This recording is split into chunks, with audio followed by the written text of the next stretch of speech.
आम्ही उद्या संध्याकाळपर्यंत पोचतोय म्हणून रात्री आनंदचा फोन आला आणि मुलांच्या आठवणींनी सुभगाचं मन भरून आलं. मुलं येणार म्हणून तिच्यात अगदी उत्साह संचारला. सकाळी तुळसाला हाताशी घेऊन मुलांना आवडणारे 4-2 पदार्थ मधल्या वेळी खाण्यासाठी तयार केले आणि त्यांनी डबे भरून ठेवले. सगळ्या रूमच्या चादरी आभरे बदलून घेतले, सोफ्यांचे कव्हर्स बदलले, माळी काकांकडून फुलं मागून सगळ्या खोल्यांमध्ये सुंदर ताज्या पुष्परचना करून खोल्या सजवून ठेवल्या. तिचे हात भराभर काम उरकत होते. तिची ती लगबग तुळसा गालातल्या गालात हसत समाधानानं बघत होती. आज तर बाईंना जेवायची सुद्धा शुद्ध नव्हती. बाई, पोरं यायची म्हणून आधीच पोट भरलं का जी तुमचं? आज काही जेवायचं खायचं नाही का? तसं नाही गं, भूक तर लागलीच आहे, पण फार काही जेवायची इच्छा नाही आहे. मुगाची खिचडी कर थोडीशी, मग रात्रीच्या जेवणाची तयारी करायची आहे. आता पटापट आवर, घरी जा आणि घरचं आवरून लवकर ये. मुलं येईस्तवर सगळं तयार असायला हवं ना. बाई, पोरं घरी असली की कसं छान वाटते नाही. घर भरून जाते, काम करायला हुरूप येतो, हो का नाही? हो ग, घर कसं चैतन्यमय होऊन जातं बघ. दिवसभर सुभगाचं काहीतरी काम सुरूच होतं, पण पूर्ण वेळ तिचं लक्ष आणि कान बाहेर गाडीच्या हॉर्नकडे होते. खरं तर संध्याकाळपर्यंत ते येणार हे माहिती होतं, तरी मन आणि डोळे मुलांना बघण्यासाठी आसुसले होते.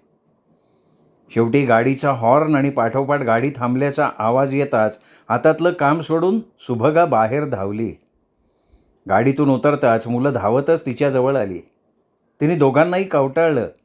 डोळ्यातून आनंदाश्रू उघळत होते. पटकन तिने मंगेशची पापी घेतली. पटकन दूर होत त्याने आपला गाल पुसला. काय हे आई, मी लहान आहे का आता पापी घ्यायला? आता 7व्या वर्गात जाणार आहे मी. अजून तुम्हाला कुकुलं बाळ समजतेस का काय? मी आता मोठा झालो आहे.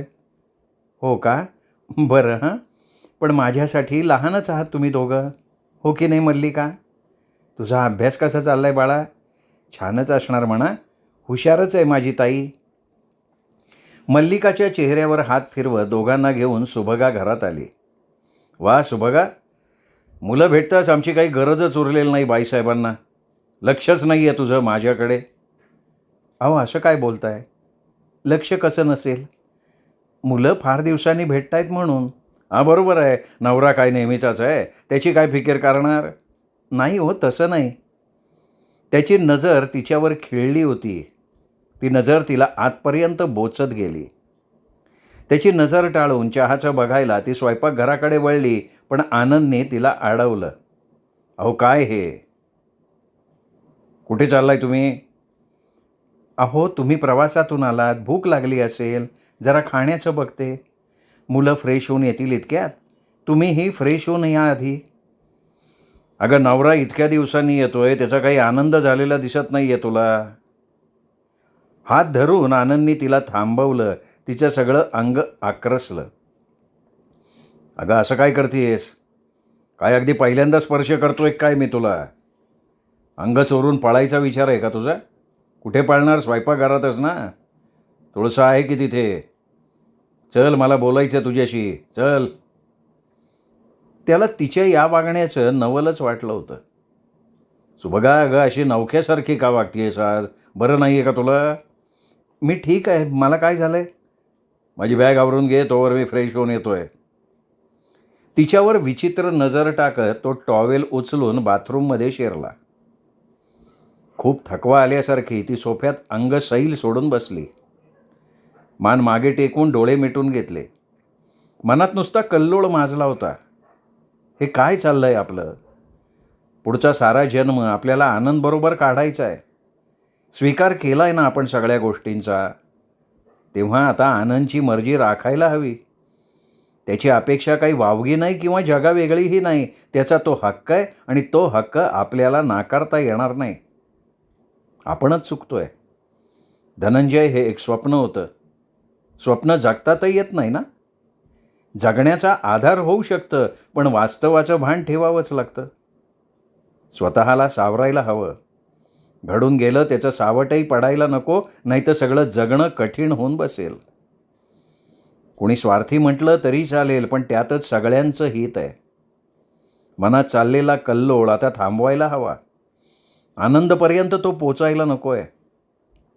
आपण वागलो ते चूक का बरोबर याचा हिशोब मांडण्यात आत्ता काही अर्थ नाही आहे. जगाच्या दृष्टीनं ते चुकीचं असेल, पण आपल्याला ते चुकीचं वाटत नाही. म्हणून ते आपलं आपल्यापुरतंच ठेवावं. सगळ्यांचीच आयुष्य उद्ध्वस्त करण्यात काय अर्थ आहे? त्यापेक्षा मनातलं मनात ठेवून जगावं. आजवर दुःख दडवून ठेवलं, आता सुख दडवून ठेवावं. आजवर जसं चाललं होतं तसंच यापुढेही चालावं. सुभगा मनाशी ठाम निश्चय करून उठली.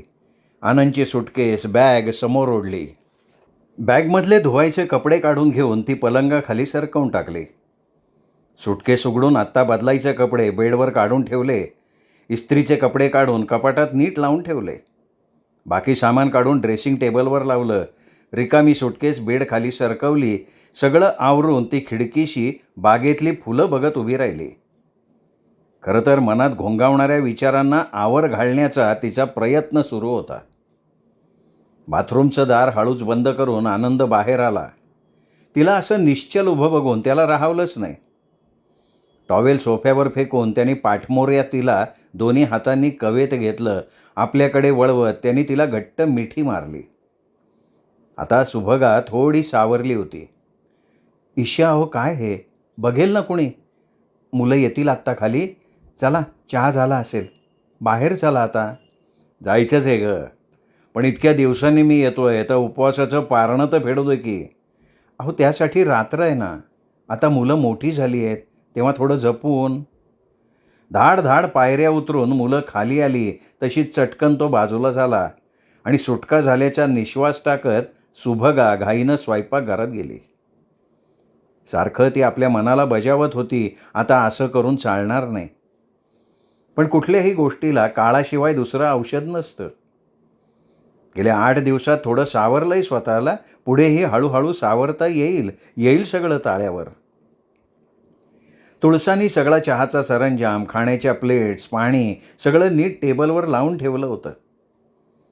सुभगा येताच हसून तिने विचारलं, बाई सगळं नीट लावलंय ना मी? काय साहेबांना चालत नाही ना, तुम्ही घ्या एकदा बघून.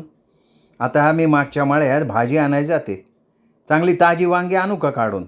साहेबांना लय आवडतात मसाला वांगी. आणि गरम भाकरी करते जेवणात, चालेल ना? सुभगानं हसून मान हलवली. वा तुळसा, आता तू चांगली तयार झालीस बरं का. बेत मात्र छान ठरवलायस. सोबत मस्त पिठलं भात कर की आनंद एकदम खुश होऊन जातील. होनजी, इतक्या दिवसानं घरी आले तर खुश करायलाच पाहिजे नाही का? ते नाही का ऐकून सुभगाच्या छातीचा ठोकाच चुकला. ती एकदम कावरी बावरी झाली. तुळसा मागच्या दारानं बाहेर गेली तोवर सगळे आत येऊन खुर्च्या ओढून बसले. क्षणात स्वतःला सावरून सुभगा टेबलकडे वळली. आई, मी आता खाणं झालं की मस्त झोप काढणार आहे. उठवायचं नाही मला अंधार होईस्तवर. नाही उठवणार. सुट्ट्या आहे तोवर आराम करून घे. मग आहेच अभ्यासाचं ओझं. आणि तुमचं काय? मी बागेत जाणार आहे वाघ्या शेरूबरोबर खेळायला. ठीक आहे. आणि ठाऊक आहे का, माळी काकांनी मागच्या मोठ्या झाडाला दोरीचा झोपाळा बांधून ठेवलाय तुमच्यासाठी. वा, मग मज्जा. खाताना मुलं शाळेतलं काही बाई सांगत होती. सुभगा ते कौतुकानं ऐकत होती. आनंद मात्र तिच्यावर नजर रोखून एक एक घास खात होता. खाणं झाल्यावर मल्लिका वर झोपायला गेली आणि मंगेश बागेत पळाला. तिला लवकर यायला सांगून आनंदही आपल्या खोलीत गेला. खरं तर सुभगाला मागचं आवरायची काही गरज नव्हती. तुळसा येऊन ते सगळं आवरणारच होती, पण कामाचं निमित्त करून तिला वेळ काढायचा होता. शक्य तेवढं सावकाश तिचं काम चाललं होतं. जरा वेळाने आनंदने ओरडून मोठ्यांदा आवाज दिला, सुभगा. दचकून हातातलं काम तसंच सोडून सुभगानी चटकन हात धुतले. पदराला हात पुसत ती खोलीत शिरली. काय हे सुभगा, पदराला कसले हात पुसतेस? घरातले नॅपकिन संपले का? नेहमीसारखं रागीट आवाजात त्याने आपली नाराजी नोंदवली. घाईघाईत हात धुवून आले ना म्हणून. चाचरत तोंडातल्या तोंडात बोलत तिने आपली सफाई देण्याचा प्रयत्न केला. नवरा इतक्या दिवसांनी घरी आला आहे, त्याचं काहीच नाही का तुला? ठाऊक आहे ना तुला, ही असली बारीक सारीक कामं करत बसलेलं आवडत नाही मला. ते गडी माणसं कशासाठी ठेवली आहेत मग? आणि अशी अनोळख्यासारखी का उभी आहे? जवळ ये. आल्यापासून बघतोय तुला काहीतरी बिनसलंय हे नक्की. आनंदच्या बोलण्यानं सुभगा सावध झाली. याला काही कळलं तर नाही, पण कळणार तरी कसं? आता स्वतःवर ताबा ठेवायलाच हवा. सहजपणे नेहमीसारखं त्यांच्याशी वागायलाच हवं. ती लगेच पलंगावर त्याच्या शेजारी येऊन बसली. माझं काय बिनसणार आहे? मी ठीक आहे. तुम्हालाच धीर धरवत नाही म्हणून असं वाटतंय. अहो, मुलं मोठी होत आहेत आता. आजूबाजूला माणसांचा राबता असतो हे विसरून कसं चालेल? ठीक आहे, ठीक आहे. पण जरा वेळ बसून बोलायला तर काही हरकत नाही ना. बसले की येऊन बोला ना, काय बोलायचं आहे? ती हसत हसत म्हणाली. त्यानंतर कधी नाही ते तो खूप वेळ बोलत होता. बोलण्याचे विषय मात्र तेच होते. त्याचा व्यवसाय, त्याच्या कल्पना, त्याची मेहनत, त्यातून मिळणारा पैसा, पुन्हा गुंतवणूक, पुन्हा पैसा. चेहऱ्यावर कौतुक आणून ती त्याचं बोलणं हा हूं करत ऐकत होती. तिला बोलायला काही वाव नव्हता. त्याचं सारं बोलून झाल्यावर तो खुश झाला आणि त्याच समाधानात झोपूनही गेला. आत्ता जरी टाळलं तरी रात्री त्याला टाळता येणं शक्य नव्हतं. रात्री नेहमीप्रमाणे सुभगाने स्वतःला त्याच्या स्वाधीन केलं. हल्ली सुभगाताईंचं असंच होतं. रात्रीची झोप कमी झालेली, कधीकधी रात्रभर सुद्धा डोळे टक्क उघडे असतात. गत आयुष्य एखाद्या चित्रपटासारखं डोळ्यासमोरून सरकत असतं. विस्मरणात गेलेल्यासारख्या वाटणाऱ्या गोष्टी, प्रसंग हल्ली आठवणीत खोल रुजल्यासारखे डोळ्यांसमोर तरळत राहतात. कुठे थांबावं कळत नाही. पुलाखालून किती पाणी वाहून गेलंय, किती वर्ष उलटून गेली बघता बघता, किती घटना घडून गेल्या, किती प्रसंग सुखाचे दुःखाचे. मुलं सुरुवातीपासून अभ्यासात हुशार, त्यामुळे त्यांची शिक्षणं सुरळीतपणे चांगलीच झाली. शिक्षण संपताच मल्लिकाला चांगली नोकरी लागली.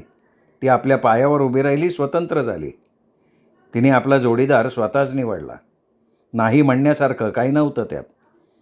मल्लिकाचं लग्न किती थाटामाटात झालं, पण त्यानंतर ती अमेरिकेत गेली, ती तिकडचीच झाली. कधीतरी 2-3 वर्षांनी येऊन भेटून जायची. तेवढे दिवस नातवंडांमुळे घर कसं चैतन्यमय होऊन जायचं. आनंदही आवर्जून त्यावेळी इथेच राहायचे. मुलांच्या धावपळीत त्यांचं खाणंपिणं करण्यात, त्यांचे लाड पुरवण्यात वेळ कसा जायचा कळायचं नाही. आले आले म्हणता म्हणता जायची वेळ यायची. नंतर सगळी जिकडची तिकडे गेली की पुन्हा सोबत असायची ती एकलेपणाची, आणि त्याची ही सवय झाली होती. आनंद गेल्यानंतर मात्र सगळंच बदलून गेलं.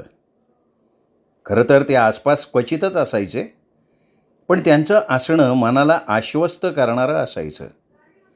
ते येणार आहेत हे ठाऊक असायचं, पण त्यांच्या जाण्यानं एक पोकळी निर्माण झाली. आता कोणीच इथे येणार नाही याची जीवघेणी जाणीव पोखरत जायची. कितीतरी दिवस मन अस्वस्थ असायचं.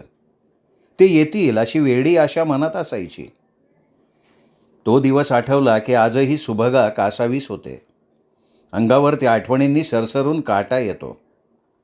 आनंद कधी बोलत नसत, पण बहुतेक त्यांना काहीतरी त्रास होत असावा. पण कामापुढे त्यांनी तब्येतीची पर्वा कधी केलीच नाही. सुभगाने आपल्या परीने कितीदा तरी त्यांना समजावून सांगण्याचा प्रयत्न केला, पण बायकोची कुठलीच गोष्ट ऐकायची नसते हेच जणू त्यांनी ठरवून टाकलेलं होतं. कितीदा तरी ती म्हणायची की आता धावपळ कमी करा, एवढी पळापळ करायची काय गरज आहे. मल्लिका आपल्या घरी सुखात आहे, मंगेश चांगला मार्गी लागलाय, दोघांपुरतं भरपूर कमवून ठेवलंय, तेव्हा आता व्याप थोडा कमी करा. लहान वयापासून अंगावर जबाबदारी पेलली आहे, आता जरा आराम करा. साठी उलटली, शरीर थकणार करून करून, आता थोडी विश्रांती घ्या, वणवण कमी करा. हवं तर मंगेशला हाताशी घ्या. आपण इथे राहू, दोघांचाही वनवास संपेल. एक ना दोन परोपरीने त्यांना सांगून बघितलं, पण बायकोचं म्हणणं ऐकून घेतील तर ते आनंद कसले. नेहमीप्रमाणे त्यांनी तिला निरुत्तर करून तिच्यावरच ठपका ठेवला.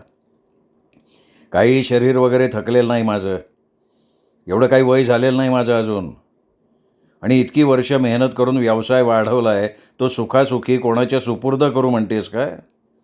काय विचारच करत नाहीस तू बोलताना. हा व्याप आता कमी करणं हे सोपं काम आहे का? वाटलं होतं मंगेश हाताशी आला की थोडी सुटका होईल यातून, पण त्याला हे काम नकोच आहे.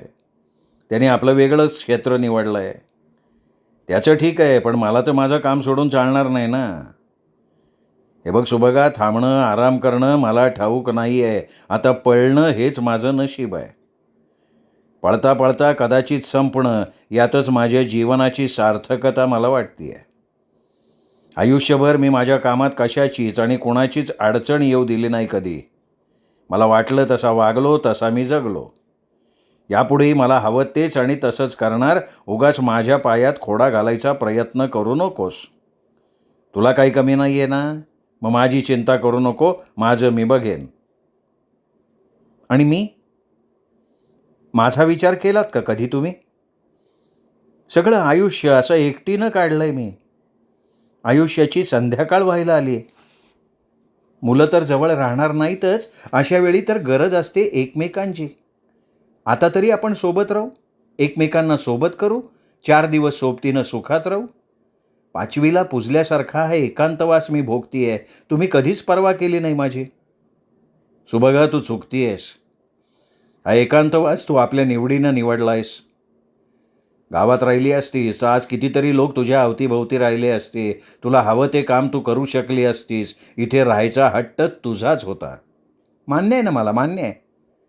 आत्ता तुम्ही म्हणताय हो, पण तुम्हाला तर मी घराबाहेर पडलेली सुद्धा चालत नसे. मग कसलं काम करणार होते मी? मी कुणात जाऊन मिसळलेलं तुम्हाला आवडत नसे, मग कुठली माणसं माझ्या अवतीभोवती राहणार होती? गडी माणसंच ना, मग तिथं इथेही आहेत. मुलं घरात असती तर कदाचित असा हट्ट मला करावाच लागला नसता, पण तेही सुख तुम्ही माझ्यापासून हिरावून घेतलंय. एवढ्या मोठ्या बंगल्यात तिथे मी एकटीच होते ना, मग दुसरा पर्याय नव्हता माझ्याकडे. निदान इथे निसर्गाची हिरवी सोबत आहे मला.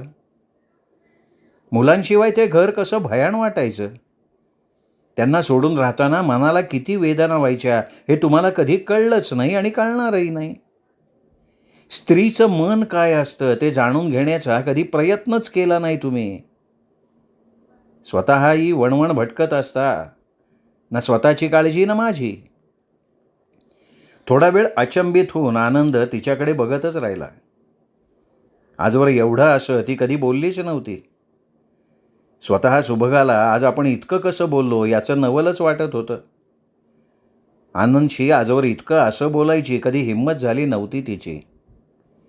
उगाच बोलून वाद वाढवण्यापेक्षा गप्प राहणं बरं वाटायचं तिला. थोडा वेळ कोणीच काही बोललं नाही.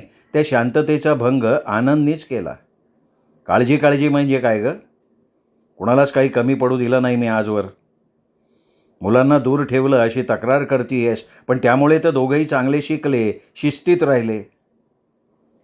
तू पदराशी बांधून ठेवलं असतंस काळजीने तर कदाचित चित्र वेगळं दिसलं असतं. बघतोय ना हल्ली अति काळजीने आणि लाडानं मुलं कशी वाया जात आहेत ते. आज सगळा दोष माझ्या माथी मारून मोकळी झालीस तू, पण मी तर म्हणेन तू फक्त स्वतः पुरता विचार करतेस, म्हणूनच आरामात या ऐश्वर्यात लोळत असतेस. करायचंच ठरवलं तर माणूस कसंही आणि काहीही करू शकतं, पण तुला ते नको आहे. वर मलाच दोष देतेस. कष्ट सोसतोय ते मी एकटा, तुला काय गं त्याचं? तुझी तू तर मजेत आहेस की. बोलताना त्याचा आवाज चढत गेला आणि चोरट्यासारखी सुभगा कावरी बावरी झाली. आपण कुठून बोललो असं तिला झालं. डोळ्यात टचकन पाणी आलं तिच्या. शेवटी यांचंच खरं. ते बोलतात तेच सत्य. यांनी कधी कोणाचा विचार केलाय? जाऊ देत, काय बोलणार असल्या माणसासमोर. कुठून सुरुवात केली आणि हा विषय कुठल्या टोकाला येऊन पोचला. त्यापेक्षा गप्प राहणं योग्य. चहा करायला म्हणून ती जायला निघाली. आणि आता स्वतःच्या अंगाशी आलं की उठून चालायला लागणार तू, नेहमीचंच आहे. नाही हो, चहा आणायला निघाली आहे. विजयाच्या तोऱ्यात मान हलवत त्यांनी तिच्यावर नजर रोखली. ती पटकन खोलीच्या बाहेर निघाली. चहा घेताना त्यांनी हुकूम सोडला, माझी बॅग भरून ठेव, रात्री सकाळी मी परत जाणार आहे. सुभगाने निमूटपणे मान डोलवली. नाही म्हणण्यात किंवा त्याला थांबवण्यात काहीच अर्थ नव्हता. तिच्या थांबवण्याने आजवर तो कधी थांबला नव्हता. तिला त्याचा स्वभाव माहिती होता. हटखोर मुलाला कुठली गोष्ट करू नको असं म्हटलं की हटकून तो ती करणार, तसं होतं आनंदचं. त्यानंतर 8च दिवसांनी आनंदचा ॲक्सिडेंट झाला होता. बरं वाटत नव्हतं म्हणून तो घरीच यायला निघाला होता. तसा त्याचा फोन तिला आला होता. सकाळपासनं काळजीनं ती त्याची वाट बघत होती, जेवायला थांबली होती. पण 2 वाजून गेल्यानंतर 4 घास खाऊन ती बाहेर व्हरांड्यात येऊन बसली आणि लगेच फोन खणखणला. बातमी ऐकून तिचे हातपाय कापायला लागले. दवाखान्यातून फोन आला होता. गाडीवरचा त्याचा ताबा सुटून गाडी रस्त्याच्या बाजूच्या मोठ्या झाडावर आपटली होती. खरं तर तो जवळपास येऊन पोहोचला होता. तिला धीर देणारं, सावरणारं कोणी नव्हतं जवळ. स्वतःला सावरून बाईंना घेऊन सुभगा दवाखान्यात गेली. पण आनंदची प्राणज्योत त्याआधीच मावळली होती. कायमची तिला एकटीला सोडून तो निघून गेला होता. डॉक्टरांनी सांगितलं की त्याला आधीच त्रास होत असावा. अशा स्थितीत त्यांनी प्रवास टाळायला हवा होता किंवा ड्रायव्हर तरी घ्यायला हवा होता. किंवा त्रास वाढलेला वाटला तर कोणाची तरी मदत त्यावेळी घ्यायला हवी होती. पण त्याचा जिद्दी स्वभाव आणि जास्तीचा आत्मविश्वास त्याला नडला होता. त्यामुळे ड्रायव्हिंग करतानाच त्याला सिव्हिअर अटॅक आला आणि त्यामुळे त्याचा गाडीवरचा ताबा सुटला. खरं तर त्याला ताबडतोब मदत मिळाली होती. लोकांनी बघताच त्याला धावाधाव करून दवाखान्यात पोहोचवलं होतं. पण दवाखान्यात पोहोचण्यापूर्वीच त्याचा मृत्यू झाला होता. सारं संपलं होतं. इतक्या वर्षांची साथ संपली होती. तो सतत सोबत नसला तरी इतक्या वर्षांचा सहवास होता. सहवासानं प्राणी देखील प्रिय होतात. त्यांचाही लळा लागतो. त्यांचीही सवय होऊन जाते. मग इथं आयुष्यभराची साथ होती. असतो एकेकाचा स्वभाव, त्याला काही औषध नसतं. पण म्हणून त्याच्याविषयी जिव्हाळा नव्हता असं तर नाही. एक न भरून निघणारी पोकळी तिच्या आयुष्यात निर्माण झाली. मंगेश मल्लिकाला तिने लगेच बातमी कळवली. मल्लिका पोचणं शक्य नव्हतं. मंगेश लगेच आला. रीतसर सगळं पार पडलं. नातेवाईक परतले. 4-5 दिवस झाले आणि लगेच मंगेशही जायला निघाला. अरे काय हे मंगेश, निदान दिवसवार होईस्तवर तरी तुला थांबायला हवं. जातोयस कसा तू? अगं आई, मला सुट्टी नाही तेवढी. मग वाढवून घे. हे बघ, इथलं सगळं उरकल्याशिवाय तुला जाता येणार नाही परत. मी एकटी आहे इथे. अगं आई, हे तू बोलतेस? नेहमी एकटीच राहतेस ना? आणि 4-5 दिवसात मल्लिका येणारच आहे की. अरे पण तू नाही का राहू शकणार? तुझंच काम आहे इथे. अगं येईन की मी परत. पण गेलाच नाहीस तर नाही का चालणार? इथे मी एकटी जीव कासावीस होतो रे माझा. इतकी वर्ष लांब लांबच राहिलात ना रे तुम्ही सगळे. तुमच्याशिवाय मी इतकी वर्ष कशी काढली ते माझं मला माहिती आहे. आता नको रे ते पुन्हा एकटेपण. आता माझ्यात काही सोसायची ताकदच राहिलेली नाही आहे. आणि तुझ्या बाबांनी हा एवढा सगळा पसारा वाढवून ठेवला आहे, तो तुझ्याशिवाय कोण सांभाळणार रे? अगं पण आई, मला नाही आहे या बिझनेसमध्ये इंटरेस्ट. माझं क्षेत्र वेगळं आहे. मी आधी सांगितलं होतं बाबांना. मान्य आहे मला ते. पण जे आहे, आनंदनी एवढं वाढवून ठेवलं आहे, तो पसारा तर आता आवरायला तर हवा. मला रे त्यातलं काय कळतंय? म्हणून म्हणतेय कंपनीला तसं कळव, सुट्टी वाढवून घे. हवं तर इथे बसून काम कर आपलं. त्यावर मात्र मंगेश काही बोलला नाही, पण थांबला मात्र.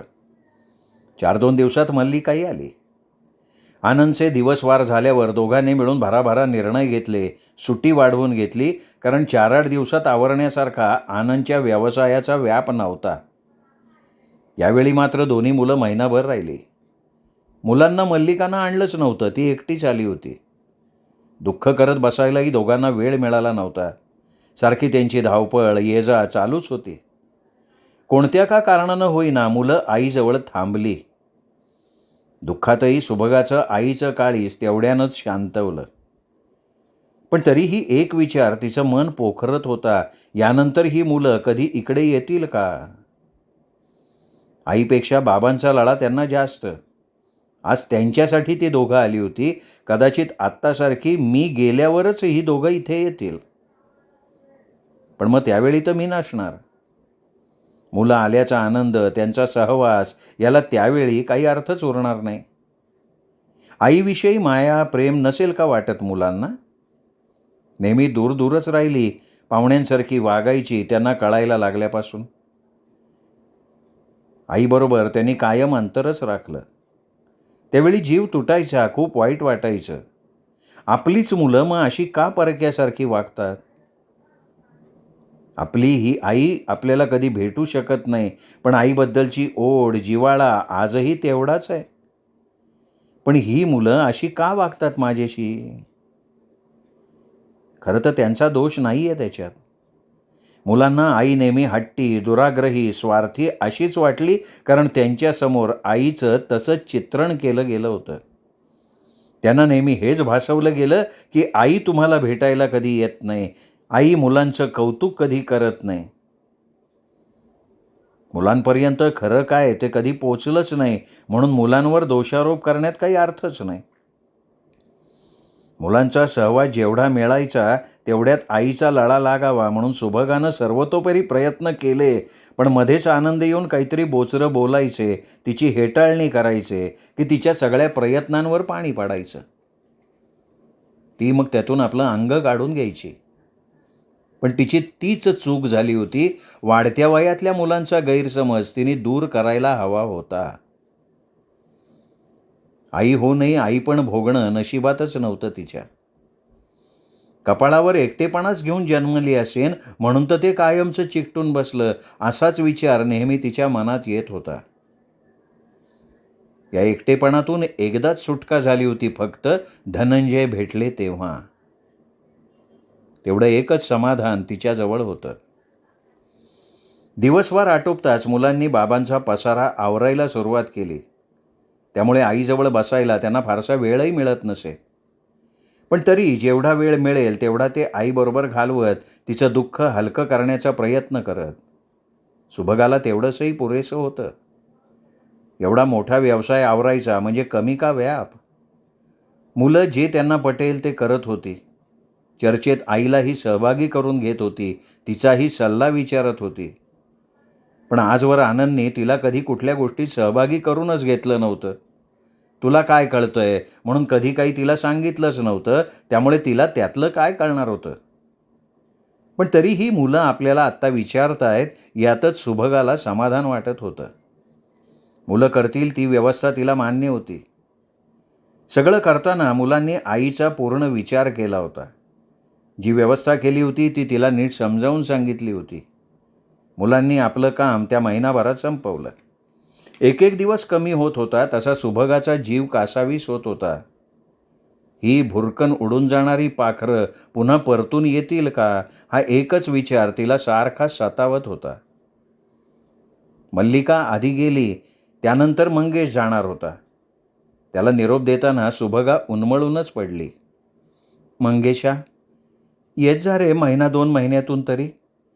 मल्लिका इतक्या लांब आहे, पण तू तर इथेच आहेस ना रे. एकटी पडते रे मी.